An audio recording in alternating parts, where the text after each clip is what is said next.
Hola, buenas tardes o buenas noches, según en qué país nos estén viendo. Bienvenidos a todos. Estamos en Epicentro, Argentina. Es un placer estar junto a ustedes.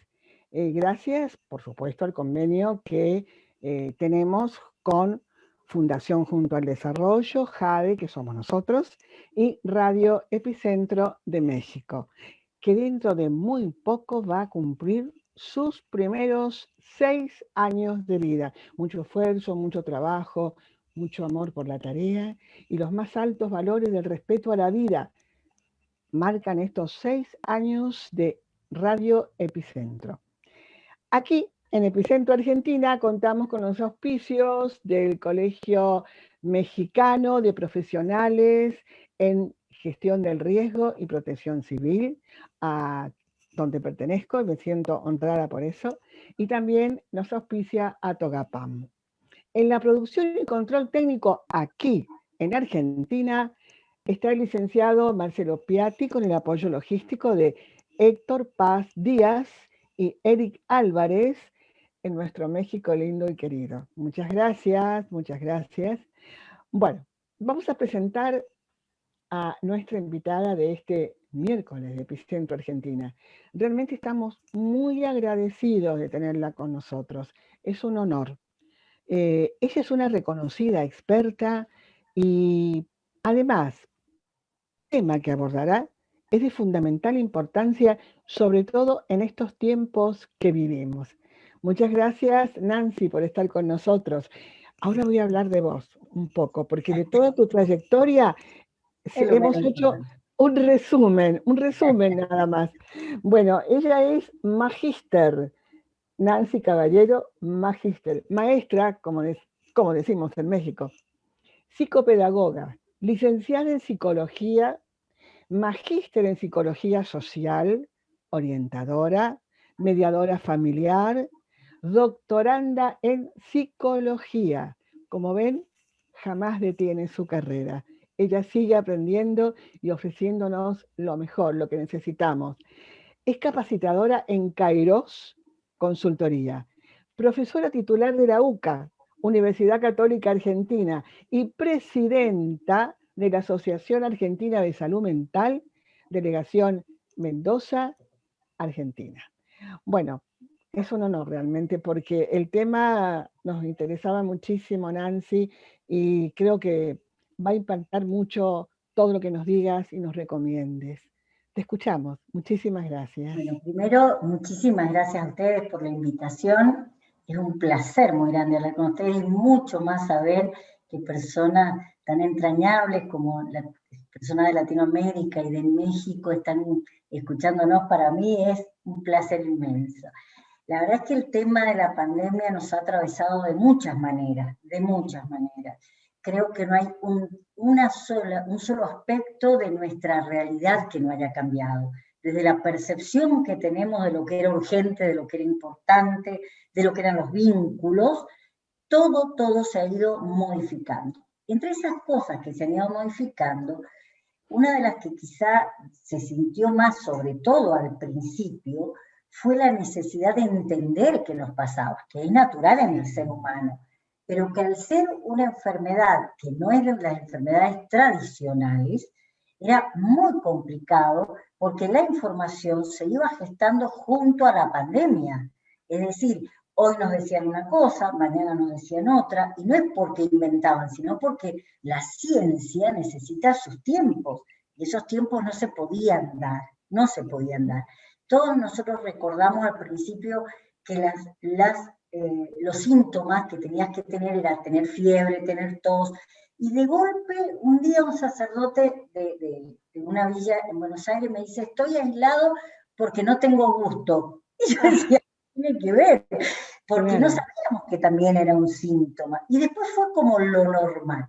¿Qué quiero decir con esto? Que todos necesitábamos tratar de entender cómo cuidarnos, de qué cuidarnos, qué es lo que debíamos hacer. Entonces, la necesidad de información era obvia, pero era esperable. ¿Qué es lo que ocurrió? Que la información empezó a venir en semejante cantidad, en una cantidad de tiempo, pero también de profundidad, porque en un solo programa se entrevistaban a 5 expertos distintos, y uno tenía programas de 1 hora y media en donde estábamos hablando sobre algo de lo que todavía encima la ciencia no sabía mucho. Claro. Entonces, tenés que tomar bebidas calientes. Me acuerdo que un día estaba en un canal de televisión y estaban diciendo eso, y le digo yo, mirá, esto cuando empezó en Europa hacía frío, en Europa tienen que tomar bebidas calientes, y sin embargo se contagiaron. Entonces, frente a esto, la mirada que nosotros teníamos era, a ver, ¿qué es lo que sí es cierto? ¿Qué es lo que no es cierto? Esto, la Organización Mundial de la Salud empezó a hablar muy pronto, ya no de información, sino que había una toxicidad en la información, y hasta le llamó infoxicación. ¿Y esto con qué tenía que ver? Y tenía que ver sobre todo con esto de llenarme de información para conmigo mismo y luego difundirla. Y lo difundíamos porque teníamos intereses espurios o porque queríamos ganar plata en un laboratorio. No, lo difundíamos porque nosotros, cuando amamos a alguien, queremos que también se cuide. Entonces surgía, al principio, estoy hablando de la pandemia, esto, me han dicho que, escuché que, esto, yo me acuerdo al principio la discusión sobre el uso del barbijo. Yo me acuerdo que el barbijo, que no, por si no se dan cuenta, tengo acá la morenita, ¿no? Para hacer honor a mi México querido. El barbijo no se usa porque solo se transmite por los pies y en el piso, porque era pesado. Yo estoy recordándoles un poco cómo fue. No, los guantes, andábamos con guantes. Claro, también. De golpe, ponete el barbijo y no importa si pisás donde pisás. Claro. De repente, era cada momento, y repito, no era por mala voluntad, sino porque en la ciencia los tiempos no son igual que en la vida común.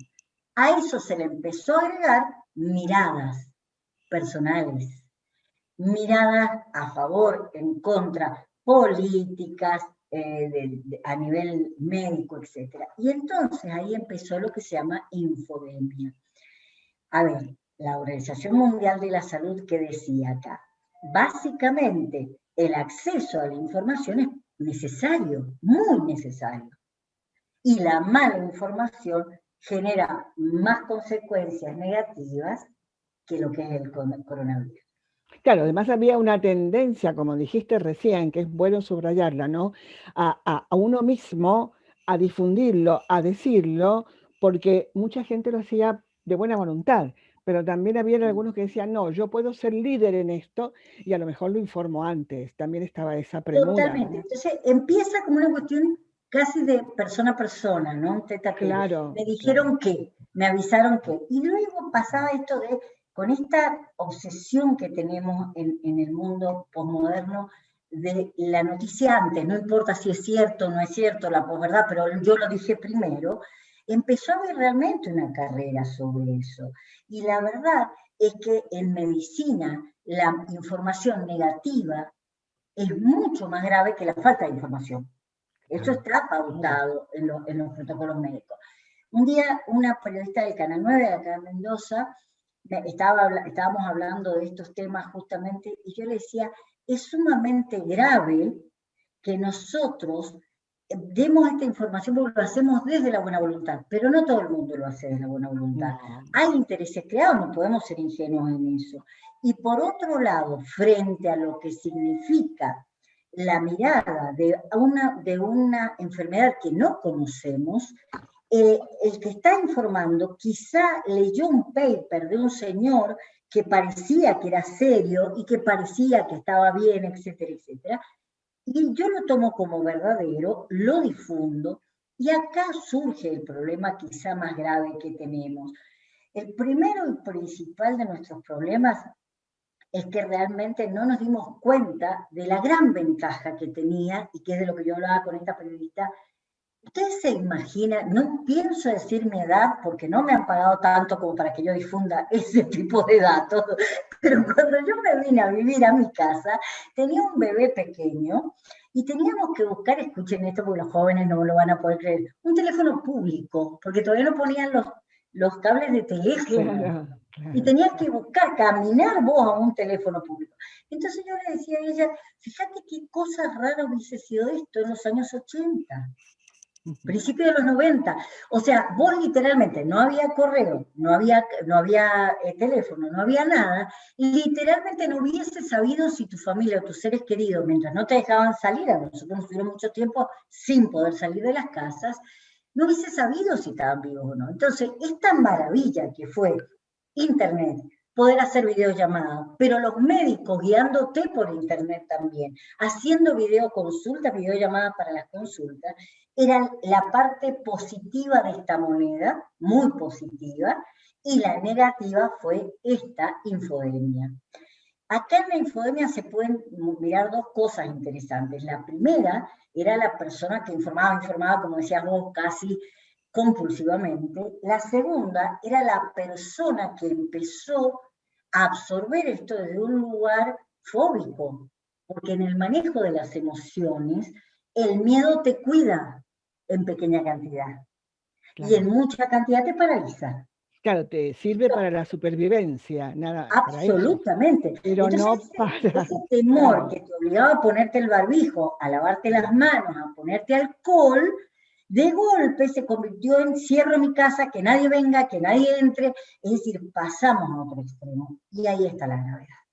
Ahí está la gravedad. Entonces vamos a ir por el primer axioma de la comunicación, ¿no? El primer axioma de la comunicación dice, no es posible no comunicar.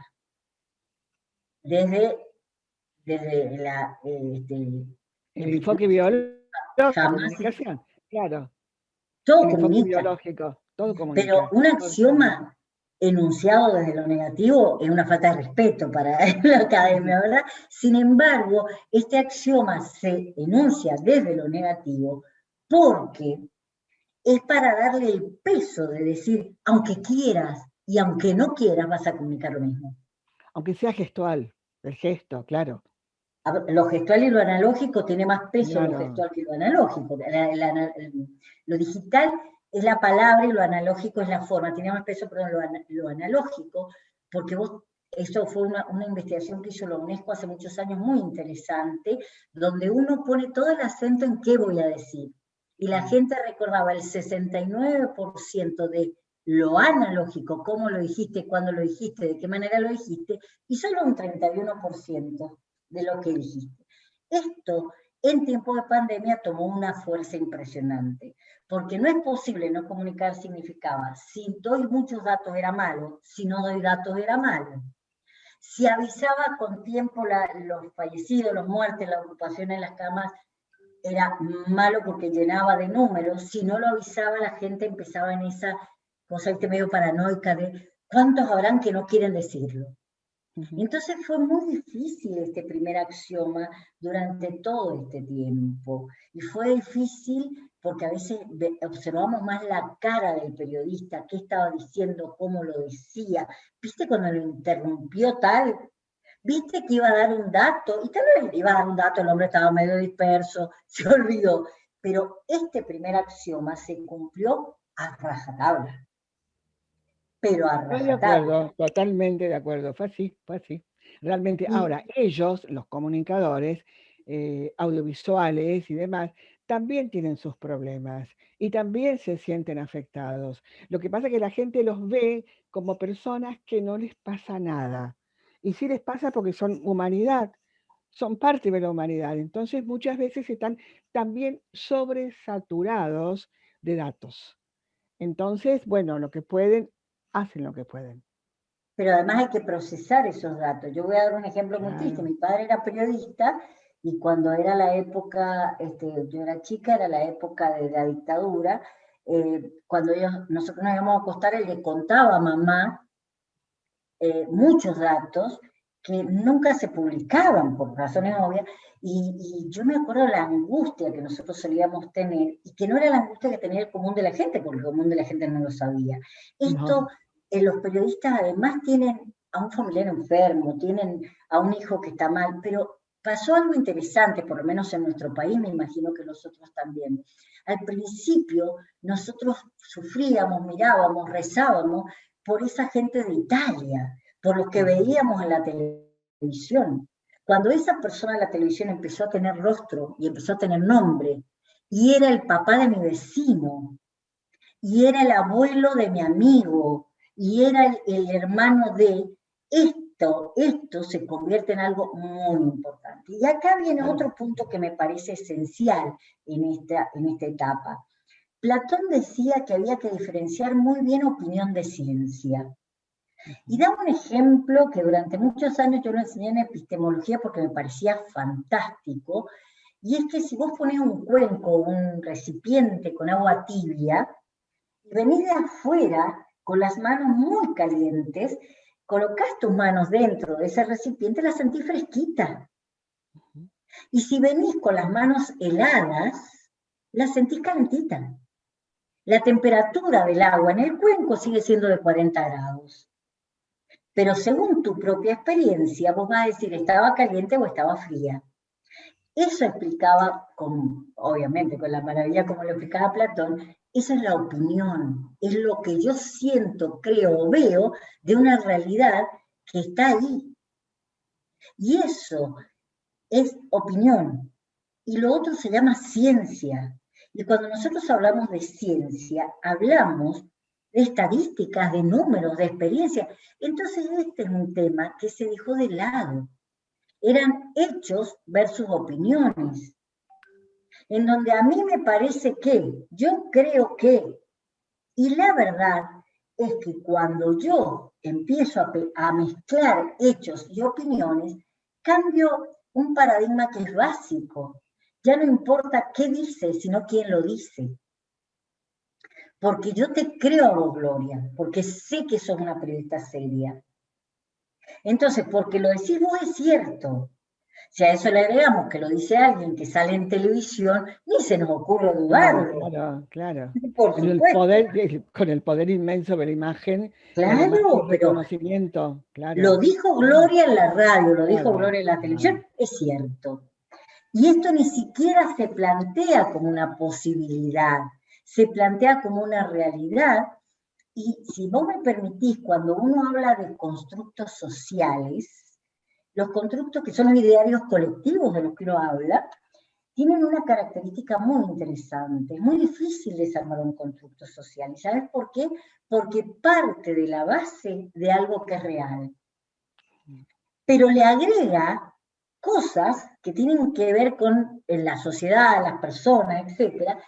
Y luego toma el carácter de dogma. Nadie lo duda. Voy a dar un ejemplo que no tiene que ver con lo que estamos hablando, pero que sirve. Si yo digo en este momento, ¿sabés que Marcelo tiene un Edipo terrible? Sí. Vos y todos los que nos estén escuchando van a decir, Marcelo tiene pegoteo con su mamá, tiene un vínculo muy estrecho con su mamá. Ahora, si yo les pregunto a esas personas, ¿ustedes leyeron Edipo Rey de Sófocles? ¿Ustedes leyeron el libro 19, donde Freud explica por qué? ¿Ustedes sabían que Freud creía que no había sexualidad en los niños hasta un día que recuerda un episodio que su madre le presta una pulsera de un áspid porque su padre quería llevarla a su cuarto?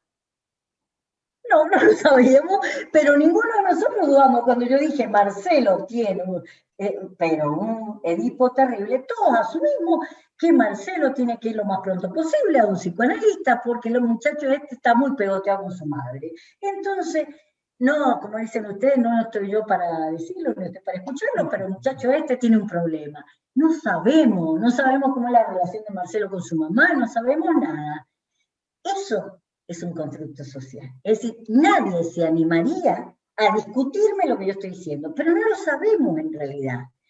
No, y además si tenemos esta mediación tan grande que tenemos, hoy lo estábamos hablando, es decir, estamos nosotros juntos, pero juntos de una manera muy especial, porque estamos con una sola dimensión, no tenemos tres dimensiones, no estamos uno al lado del otro, estamos todo el tiempo mediados y los tiempos son cortos. Y además las palabras no alcanzan para describir algo. Por eso, cuando una persona como vos se pone acá en un rol didáctico, nos parece maravilloso porque podemos entenderlo mejor. Claro, porque estamos simplificando y es muy importante que nos des estos ejemplos. Por eso decía... Perdón, te quería interrumpir, porque acá sí, tenemos por favor, algunos saludos muy interesantes. Abraham Cruz Asensio Saludos desde Tacotalpa, Tabasco, México. Ah, qué lindo. Jorge Luis Paz Díaz, fuerte abrazo y bendiciones. Él también es de México. Alejandro Vázquez, saludos de Mendoza.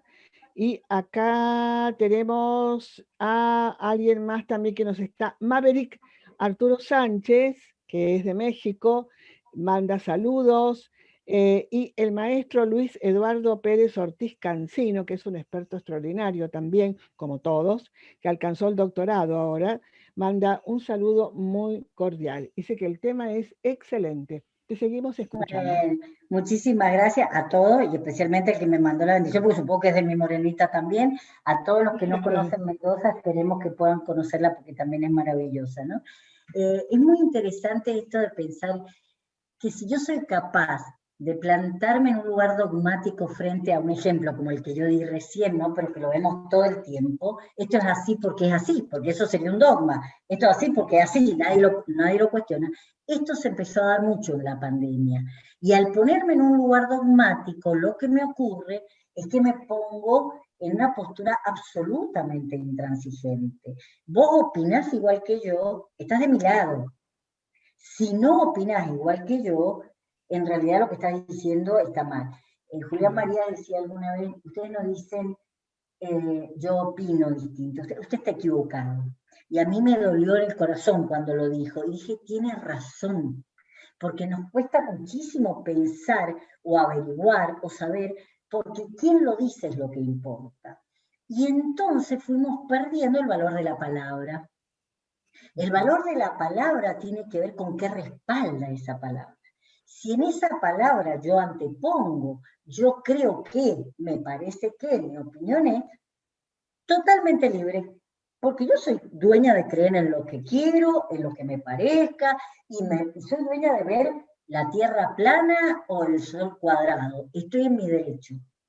Ahora, cuando yo afirmo esto desde un lugar de esto es así, me puse inmediatamente en una situación de confrontación con quien no opina lo mismo.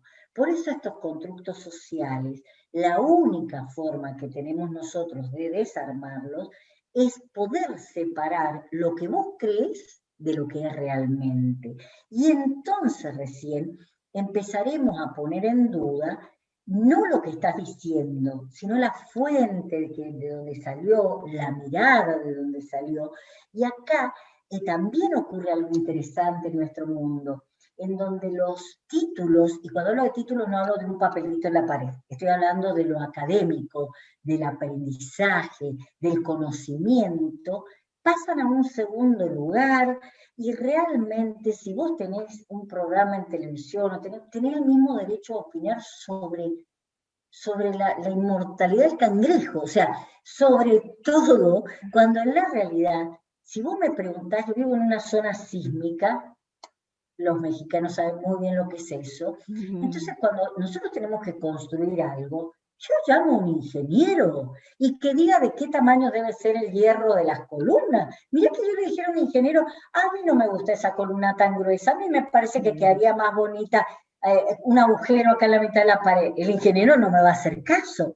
Sin embargo, lo hemos visto en esta pandemia, cada uno pontificaba desde el lugar que le parecía. Y esto ha llevado a que personas que tienen posturas muy irreversibles, pero también a personas que usan todo para cuestiones políticas, económicas o lo que fuere, se han podido parar, tal como Laclau decía, cuando decía, usted párese y busque un enemigo, y eso le va a asegurar una cantidad de personas.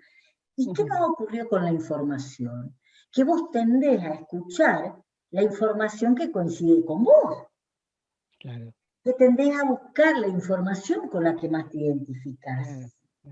Y se da, nosotros estamos en un gran mundo de Google, en donde te van mandando la información que coincide con las búsquedas que vos has tenido. Yo estoy terminando, ya he terminado, pero todavía no la defiendo, mi tesis doctoral, y por supuesto, ¿dónde me meto? En Google Académico, que tiene 3 revisiones ciegas cada uno de los papers que están ahí.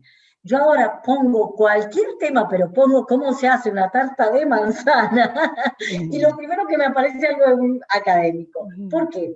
porque hace 2 años que estoy buscando en reservorios de universidades, en Google. Entonces quiere decir que no es coincidencia que a mí me llenen de una cantidad de información que casualmente coincide con lo que yo pienso. ¿Y esto qué me hace?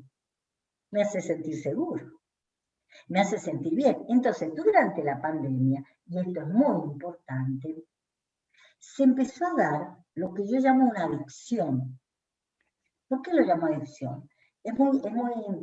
En realidad sería un oxímoron, porque adicción significa lo no dicho. A es no, dicción dicho, que es lo que usamos para las personas que Es una consumen. licencia, el oxímoron puede ser una licencia. Pero digo, suena como extraño. ¿Pero por qué le digo adicción? Porque la adicción implica una compulsión. Claro. Algo que no puedo dejar de hacer. Y yo empecé a observar esto de, escuchaste un noticiero, escuchaste 2 noticieros, escuchaste 20, y los 20 te dicen lo mismo, porque o sea, si hablamos de hechos, los hechos son los mismos. La estadística que salió, el gráfico, o sea, es el mismo. Lo que vas a encontrar es un señor que opina una cosa, otro señor que opina otro. Esa saturación fue terrible. El mejor ejemplo que yo tengo es un ser muy querido por mí, que es el padrino de mi hijo, vive en Italia, justo en el norte de Italia, donde empezó el lío, y es la persona más inteligente que yo he conocido en mi vida. Estaba insoportable durante su pobre esposa, que es mi mejor amiga, ya no lo aguantaba más. Yo creo que quería que volviera a trabajar nada más. ¿Por qué? Porque en realidad él, que es una persona sumamente racional, había hecho un programa extra en la computadora para poder hacer el control de los datos que le daban y la información. Cuando me lo contaba, yo decía, ¿para qué? No sabés ni lo vas a saber porque vos no vas directamente a la fuente, tenés que escuchar en la televisión. Estas cosas que estoy contando, ¿y por qué lo cuento? Porque es la persona más razonable que yo he conocido en mi vida. No tenía más mínimo sentido, lo deprimía muchísimo, pero él estaba feliz con su argumentación. Esto hizo que las personas desarrollaran este sentido de compulsivo, de escuchar 10 noticieros, o escuchar un noticiero a las 6 de la tarde, y escuchar otro noticiero del mismo canal de noticias a las 9 y el otro a la 1 de la mañana, porque viste que al principio se alteraron todos los horarios, y decían lo mismo. Entonces, esta compulsión, ¿a qué llevaba? Yo por lo menos, yo estoy hablando desde mi experiencia, llevaba a estados de vigilancia permanente. Cuando vos estás bien, tenés que tener un grado de vigilancia, porque si no, de repente empieza a temblar y no te das cuenta, entra una persona a robarte y no te das cuenta, se salta el lavavajilla o la pava eléctrica y no te das cuenta. Ahora, cuando vos estás en un estado de vigilancia, es como si estuviera, como el señor que está parado en la puerta de un banco, el oficial, ¿no?, de justicia, o el que está ahí, el policía. Están en una tensión permanente y están todo el tiempo en observación. Bueno, pasamos de el que estaba todo el día cocinando, pues todos se convirtieron en chef, ¿viste? Al principio de la pandemia todos eran Empezamos a engordar. Sí, fue terrible. Masterchef yo creo que perdió todos sus habitantes ahí. Estaba el que no se enteraba de nada de la vida y estaba el que no podía dejar de hablar de este tema. Ese compulsivo le cambió la vida porque esta tensión permanente te lleva a un estrés. Claro. Y el estrés tiene una característica que muchos de los que nos están escuchando se van a sentir identificados. ¿Viste cuando estás muy estresado? ¿Qué te pasa? Y mira, yo tengo un test infalible.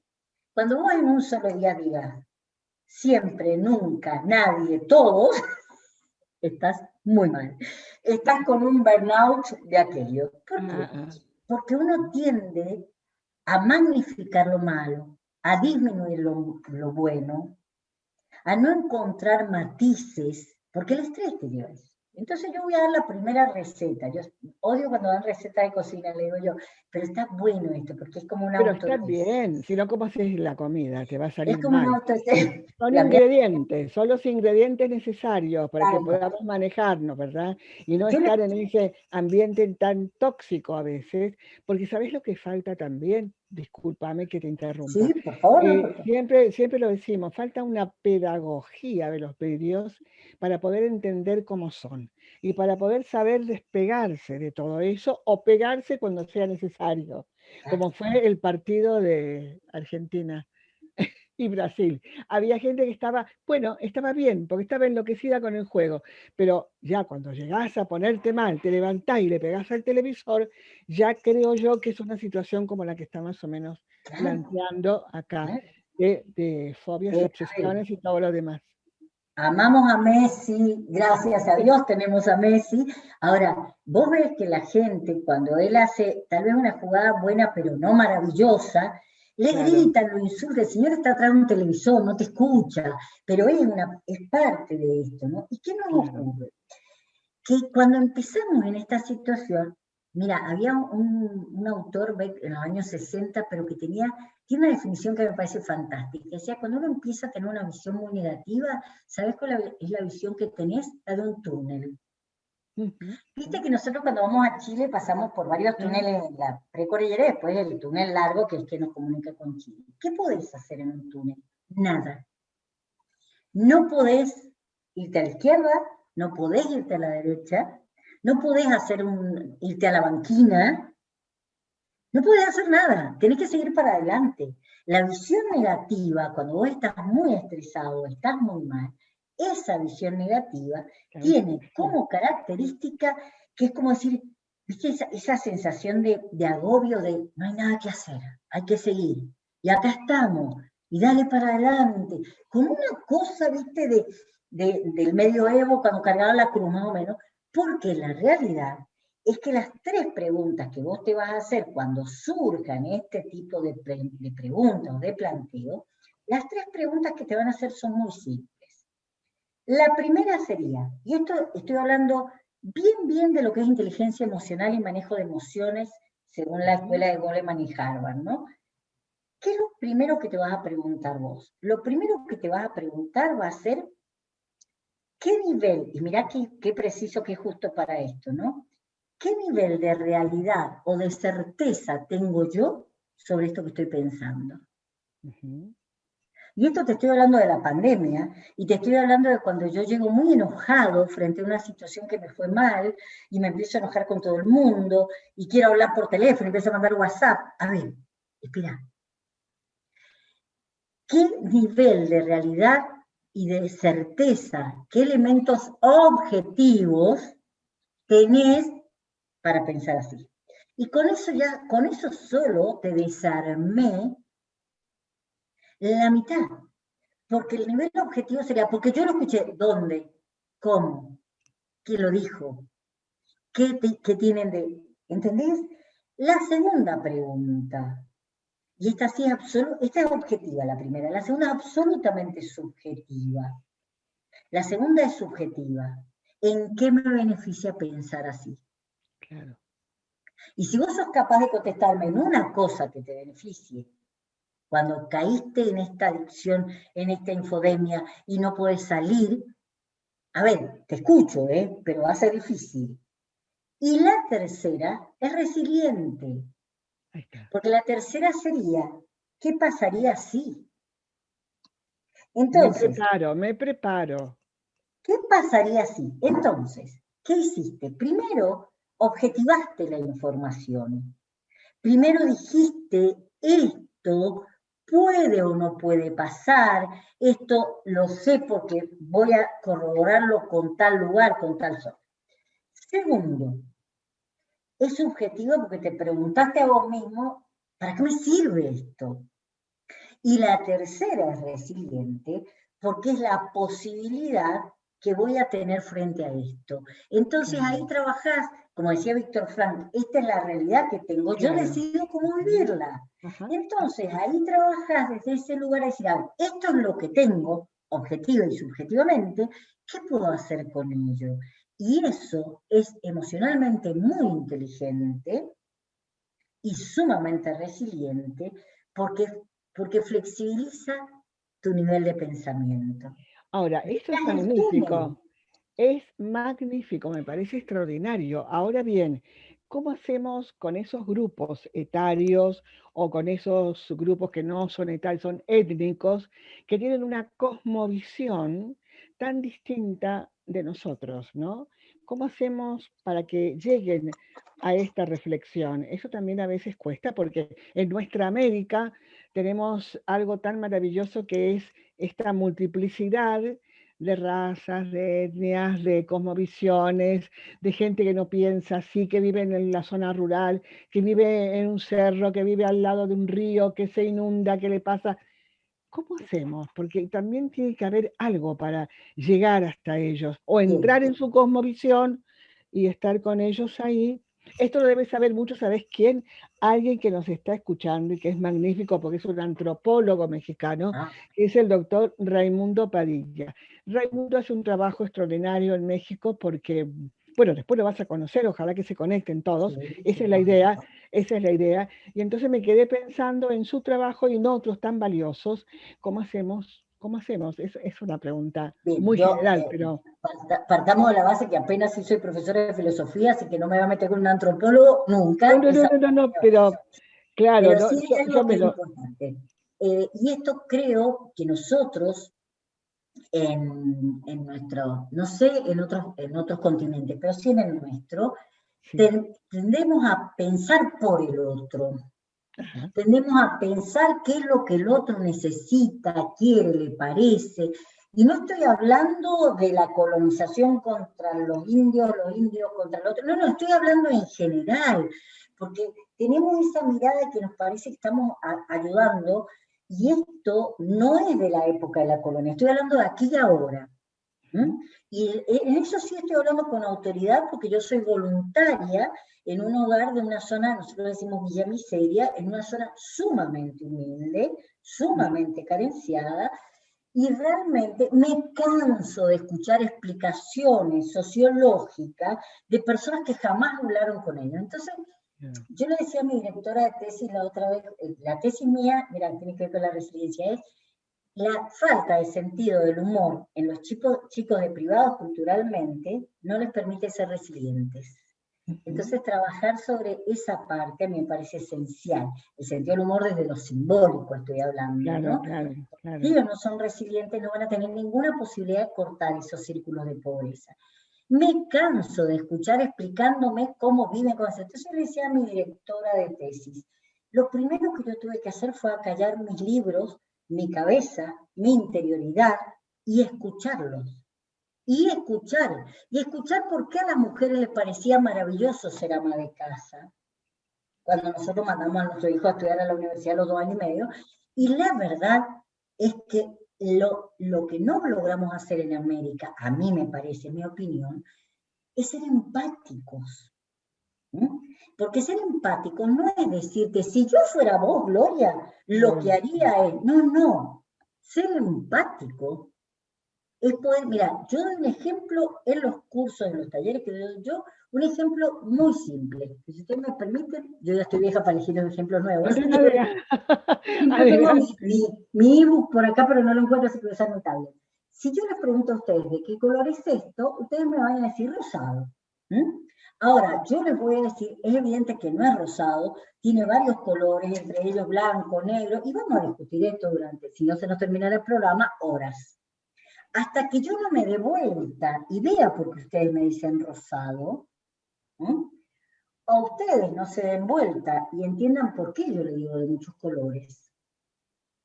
Vamos a estar hablando de cosas diferentes. Ujú. Con el agravante que yo vuelvo a ponerlo de este lugar, ustedes siguen viéndolo rosado, yo sigo viéndolo de varios colores. ¿Cuál es la diferencia? Que entiendo que tu mirada es rosada. No porque estés loco, no porque seas ignorante, no porque necesites que yo te explique a vos cómo vivir. Entonces la cosmovisión que los distintos pueblos, lugares tienen, etcétera, no son para nada excluyentes del poder llegar. Lo que sí tenemos que hacer es el cómo llegar. Y en ese cómo llegar, no es condescendientemente, no es hablándole como si fueran niños, sino entendiendo. Porque además yo tengo que entender que si yo creo en algunas cosas, esas personas creen en otras.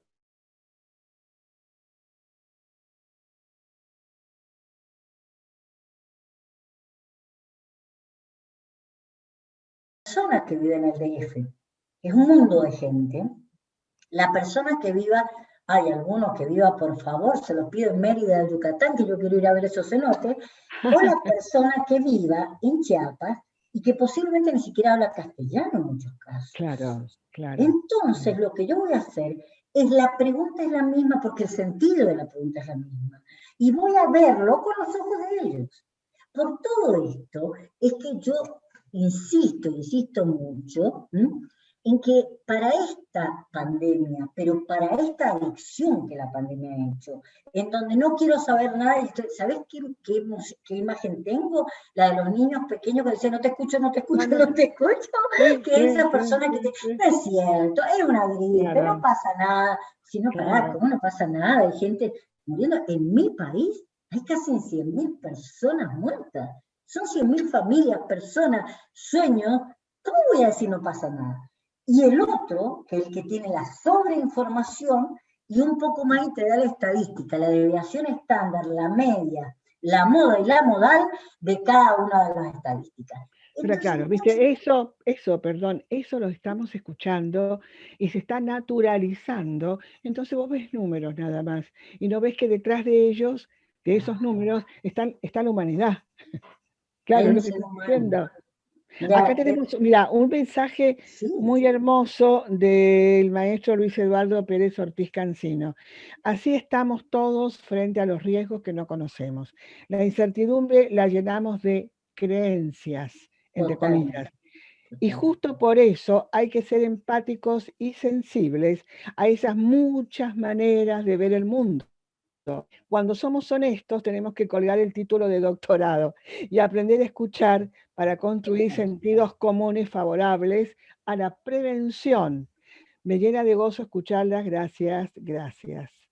Y después, el doctor Dylan Evans, en su concepto de inteligencia de riesgos, habla de la capacidad de saber lo que sabemos, saber lo que sabemos, saber lo que no sabemos, o sea que es la incertidumbre.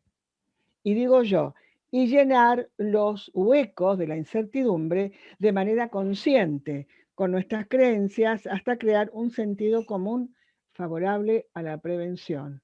Me parece brillante. Excelente. Me Es parece brillante brillante, a es brillante complementar las dos. muchísimo, muchísimo a complementar todo lo que nos estás ofreciendo y recomendando, porque también es una recomendación para la vida, para todos los días. Es muy útil. Te seguimos escuchando. Gracias. Yo les agradezco porque es de una profundidad y de una riqueza en lo que me aportan, que la verdad que me encanta y además yo me siento así de chiquitita con esos aportes. Pero hay algo que es fundamental. Cuando yo soy capaz de ser empática, ¿sabés qué cambia? La comunicación. Porque la comunicación, habitualmente, la dinámica comunicacional es yo hablo, vos me contestás, a lo que vos me contestás, yo te respondo, bueno, primer axioma de nuevo, no es posible no comunicar, y va y viene. Y esto requiere otro tipo de comunicación, que es parar esa dinámica y hacer escucha activa. Y la escucha activa es oreja y corazón, nada más. No diagnostico, no pienso que te voy a contestar, no evalúo porque lo estás diciendo, no pienso que quizás vos, no es que te voy a dar la razón en todo, porque si vos me decís que la Tierra es plana, respeto absolutamente tu creencia, pero creo que es redondita. Y yo me estoy pensando que es redondita. Ahora, con oreja y corazón, y esto es para una pandemia, es para un post-terremoto, y es para la familia, Claro. porque nosotros llenamos todos esos huecos de creencias, de palabras, y yo ya estoy convencido que esto es así. Yo tengo un paciente cubano, divino, bonito lo que está pasando ahora en Cuba, pero tengo un cubano que cuando la mujer se ponía muy terca, él le decía, bueno, ¿tú qué quieres? ¿Tener razón o ser feliz? Y a mí me parecía fantástica la explicación, porque en la realidad es tanta la necesidad de que me legitimen y digas que yo tengo razón, que no te estoy escuchando. Vos me estás hablando de las mujeres de este lugar donde ellas hacen un tejido así, yo estoy pensando, ese tejido lo podrían hacer industrializado, entonces con eso lo venderían y entonces, pues, en lugar de vivir. Sigue hablando el Señor y dice, y acá las mujeres en realidad se levantan más temprano porque hacemos porotos de olla o no sé qué, no le dicen porotos, le dicen frijoles de olla, y yo inmediatamente que pienso, pobres mujeres, las están explotando, porque no le compran una cocina de gas, que uno aprieta un botoncito y se prende, y ya está, y encima unas ollas de esas que te cocinan rápido. O sea, yo estoy diagnosticando y pensando la solución, que por supuesto como soy brillante, se la tengo segura, en lugar de callarme, hacer silencio interior, poner oreja y corazón. Y a la oreja y al corazón, lo que le voy a hacer no es quitarle ciencia, porque yo no le puedo decir, sí, andá sin barbijo, no te lavé la mano, es una inconsciencia, pero se lo puedo explicar desde esos lugares que ellos tienen y la forma. Yo vivo en un lugar donde tengo agua corriente, donde tengo gas natural, donde tengo aire acondicionado. ¿Con qué derecho le voy a ir a explicar a mi gente que viven un montón en una casita chiquitita así? Exacto, tal cual. Y les voy a explicar que ellos no pueden salir de la casa, porque en realidad, viven 40 en una casa así, mejor salgan, por lo menos al aire libre van a tener menos contagio. Y si no soy capaz de verlo, no soy capaz de hacerlo. Por eso dije yo. Sí, por favor, perdón. No, que me estaba recordando de un caso reciente de personas que estaban en situación de calle y que los llevaron a un lugar, a todos, y están todos contagiados. Sí, O sea, tal cual. ¿cómo también se trabaja con ese problema, ¿no? Es más o menos como lo que estás diciendo, pero al revés.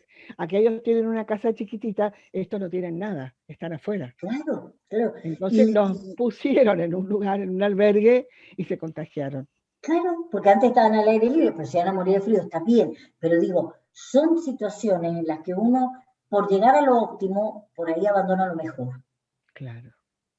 Esto es importante, muy importante.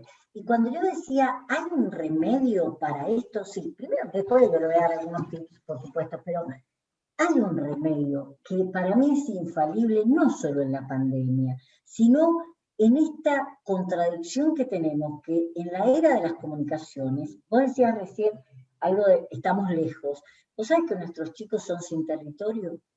Y claro, no lo tienen. Porque los chicos están al lado de toda su familia, estamos en un restaurante comiendo y están con un teléfono conectándose con una persona del otro lado del mundo y no saben que el abuelo está sentado al lado.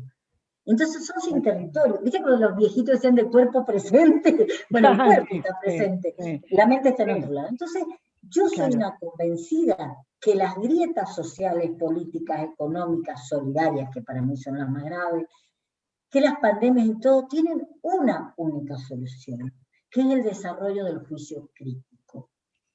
Y para desarrollar el juicio crítico no necesitas ser universitario. Vos hablás con gente analfabeta que ha vivido toda su vida, nosotros que estamos en zona montañosa, ha vivido toda la vida en una montaña criando cabras, y los escuchás, tienen una sabiduría y una capacidad. Ahí está lo que nadie apela, a la sabiduría ancestral, a la cosa de todos los días, que lo que estás diciendo ahora, por ejemplo, yo lo he escuchado también, porque hemos hecho investigación en la facultad, y me encuentro con alguien que me dice algo que yo he estado preguntándome 10 años, y en un segundo escucho la solución, y a lo mejor es lo más simple del mundo. Y ¿Por qué eso es lo más tenemos que simple? Porque tiene valorarlo. sentido común, porque tiene sentido común. Ahí está. Algunos, Jardín Poncela decía que es el menos común de los sentidos, Totalmente, pero yo totalmente. creo que sí, Pero que vos hay que sabés que estimularlo. ¿Cómo lo estimulamos? ¿Cómo lo estimulamos? claro, pero mira, Porque nos queda poquito tiempo, re poquito tiempo. Cuando Qué enseñás pena. metodología de la investigación, uno dice, la parsimonia es lo primero. ¿Sabes lo que es la parsimonia en la investigación? Es lo más simple. Entonces, el juicio crítico del que yo hablo, no necesitas ir a la universidad ni nada. ¿Sabes lo que necesitas? Es aprender a escuchar con respeto, los que se han preparado para esto, escuchar con respeto lo empírico, porque hay una persona que nunca fue a la universidad, pero toda la vida tenía una posta sanitaria en la mitad de la nada. Escuchar con sentido crítico es tomar todas las opiniones y en base a eso formar tu propia opinión. Separando hechos de opiniones. Los hechos son sagrados. Si 2 más 2 es 4, 2 más 2 es 4. Acá, en Colombia, en Puerto Rico y en México. Lo que puede ser distinto es lo que para nosotros tiene como resonancia afectiva y como resultado ese 4. Entonces, si logramos desarrollar juicio crítico, lo primero que vencemos, con todo respeto, es la cantidad de gente que dice hoy blanco, mañana negro, que lo vemos en internet, que lo vemos acá, lo vemos allá, y total la palabra no tiene valor. Acá lo primero que logramos es decir, ¿por qué? ¿Cómo? Cuando el periodista dejó de hacer repreguntas, perdimos esa posibilidad. Porque en la repregunta te pone en juego el juicio crítico. ¿Qué diría yo como tips? Lo primero, tiempo. Tiempo. Porque yo veo una noticia y tengo desesperación por hacerla llegar a todo el mundo. En esa desesperación yo lo hago rápidamente y por lo tanto no sé si es cierto o no. Y los rumores, ¿sabes qué son en comunicación? Es una parte de una comunicación más o menos real que se llena de interpretaciones personales. Un rumor, cuando no había internet, yo hablaba mal con Marcelo de Gloria. Después Marcelo, que es medio bocón, se lo contaba a su señor. Y después hablábamos con. Y yo me daba cuenta de mi error, hablaba con Marcelo, hablaba con la esposa, y lo solucionábamos. Vos pusiste enter ahora y no tiene límites. Y no tiene límites. Entonces, primero que nada, tomarse tiempo. Segundo, verificar. Es muy fácil verificar la información, aunque no parezca. Hoy sí. Hoy es muy fácil. Vos te metés en las páginas, acá hay un chequeo.com, hay muchas páginas que sirven para eso. Luego, nos olvidamos de la bibliografía, nos olvidamos de la ciencia y nos olvidamos de la experimentación. Porque a mí me dicen, han demostrado que ¿quién? ¿En qué universidad?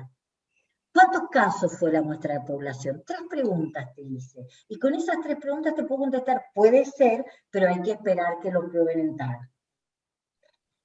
Mira, otra vez que yo, sí.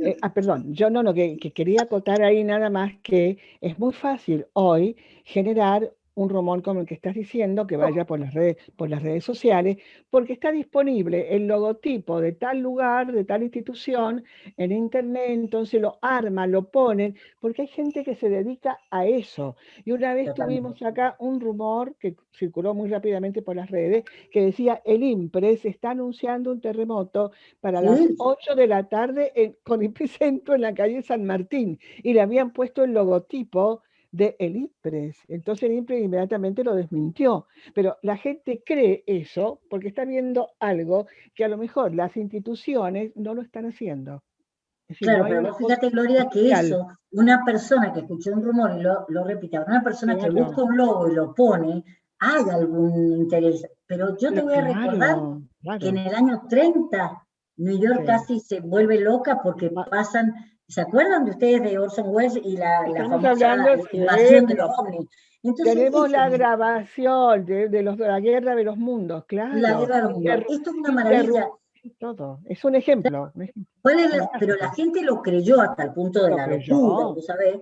Entonces, ¿qué es lo que se pide? Primero que nada, no leas el título de una noticia, porque con todo respeto por las facultades que enseñan periodismo, no sé qué pasó en el medio, pero el gancho es lo que importa. Entonces te pone un título que a veces no tiene nada que ver con la bajada. No leas el título, lee la noticia. Segundo, confirmar que esto es actual, que tiene alguna base. ¿Y sabes qué? Ponele que te ponen a vos el doctor, porque viste que siempre de la universidad yo cuento en Michigan que no sé qué cosa, y bueno, anotalo, metete, fíjate, las universidades tienen reservorios, entonces si vos le preguntás, ¿tienen tal cosa? Te van a contestar que no, y te lo van a decir con certeza. Luego, otra cosa importante, créeme, ¿no sabés qué? Yo cuando fui al debate en la Facultad de la Conautin Massa, que hicimos un debate con el tema de la ley del aborto, yo le pedí a los chicos, no me crean, le decía a los futuros periodistas, ¿no? No me crean. Yo les voy a dar datos, no me crean, ni a mí ni a las otras personas. Por favor, vayan a la fuente. Claro, esa palabra, fuente. La fuente, ¿quién es? ¿Quién lo dijo? Porque por lo menos, si es mentira, tendrá que hacerse cargo. Y por otro lado, que esto es muy importante, esta sensación de que el mundo se tiene que terminar ya y que todo tiene que salir ahora, y no importa cómo, creo que ese fue otro de los aspectos positivos de los que supieron vivir la pandemia. El tiempo se detuvo. El tiempo se detuvo. ¿Cuál película de ciencia ficción? La hora del almuerzo ya era la hora donde estaba, la hora que estaba la comida, la hora del trabajo era la hora que yo me podía conectar con la computadora. El tiempo se detuvo. El valor del tiempo en la vorágine que vivimos lo habíamos perdido. La resiliencia tiene que ver con que en situaciones adversas, terriblemente adversas, hay personas que no solo salen igual, salen mucho mejor. Resiliencia significa rebote, es volver con más fuerza que antes. Entonces, si nosotros de esta pandemia no volvemos con una gran resiliencia, la resiliencia es, aprendimos a hacer las cosas rápidas cuando todo se cae, aprendimos a cuidar al más débil, aprendimos a agradecer al médico, al enfermero, al que se juega la vida, a la señora que cobra en el supermercado, que estuvo todo el tiempo ahí paradita. Aprendimos la solidaridad de rezar, de pedir y de hacer cadena de oración por gente que no conocemos. Porque nosotros, como seres humanos, como dice Garner, después dice Goleman, estamos programados para vivir con el otro. Nuestras neuronas están programadas. Y yo creo que esa es la parte positiva que se dio. La resiliencia, no nacemos ni somos, hay gente que tiene más predisposición, pero Claro, de aquellos claro. niños invulnerables, de los que se hablaba al principio de la resiliencia, a las Sí. torres gemelas, donde los yanquis descubrieron lo que era la resiliencia, lo que aprendimos es que uno no es resiliente, está resiliente. Y que parte de la Eso me resiliencia encanta, está resiliente, está está resiliente. resiliente. Tenemos que ir cerrando, lamentablemente, Sí, porque esto yo por está eso terminé hermoso. con lo de la No, resiliencia. No, pero ya me desarrollamos todo encanta, lo que mirá, hemos la verdad aprendido que yo ahora. creo que nos has nutrido tanto que ojalá podamos multiplicarlo todo esto para que las personas vayan entendiendo mejor de qué se trata y cómo están. Porque además, como estamos en pleno fenómeno, no nos damos cuenta muchas veces. Claro, estamos en el ojo de la tormenta. Cuando nademos un poco más nos vamos a encontrar con la verdad quizás o no, vamos a ver cómo la asumimos. Te vamos a invitar de nuevo porque han quedado muchas cosas por decir, pero de todos modos este final tuyo ha sido extraordinario y te agradecemos profundamente porque ya tenemos que dar paso a otro epicentro allí en México. Tenemos muchísimos saludos acá que te los vamos a pasar después. Te agradecemos muchísimo, Marcelo, por favor, si puedes poner nuestro agradecimiento sencillo, pequeño, breve, pero con mucho amor para Nancy, porque ella nos ha donado su tiempo hoy y eso es algo extraordinario y lo recibimos con mucho, pero con mucho amor. Además, yo en un momento casi lloré. Y acá la gente está extraordinariamente satisfecha porque, por ejemplo, Luis Eduardo dijo, bueno, yo por lo menos ya veo que no estoy tan loco, porque muchas personas están más o menos pensando lo mismo y ya vamos formando una especie de corpus. Entonces, bueno, yo quiero reiterar que esta emisión con Nancy Caballero, que ha sido preciosa y sensible. Fue posible gracias a la producción, el control técnico aquí de Marcelo Piatti, el apoyo logístico de Héctor Paz Díaz, que es el presidente de Radio Epicentro, y también de Eric Álvarez. Bueno, ellos están allí en nuestro México lindo y querido, y nosotros continuamos a disposición de las personas que estén interesadas en ver Epicentro, en escuchar palabras como esta, realmente autorizadas, pero no solamente porque viene de una universidad, sino porque es un ser humano. Entonces, no siempre escuchamos al ser humano. Eso que dijiste de escuchar. Me quedo con la escucha activa, me quedo con la solidaridad, me quedo con este abrazo que te brindamos y bueno, te esperamos en otra edición de Epicentro Argentina. Muchas Muchísimas gracias. gracias. Un gran placer estar con ustedes y sobre todo estar con personas de esos países maravillosos también. Un abrazo Muchas para gracias. todos, buenas noches, hasta pronto, nos vemos.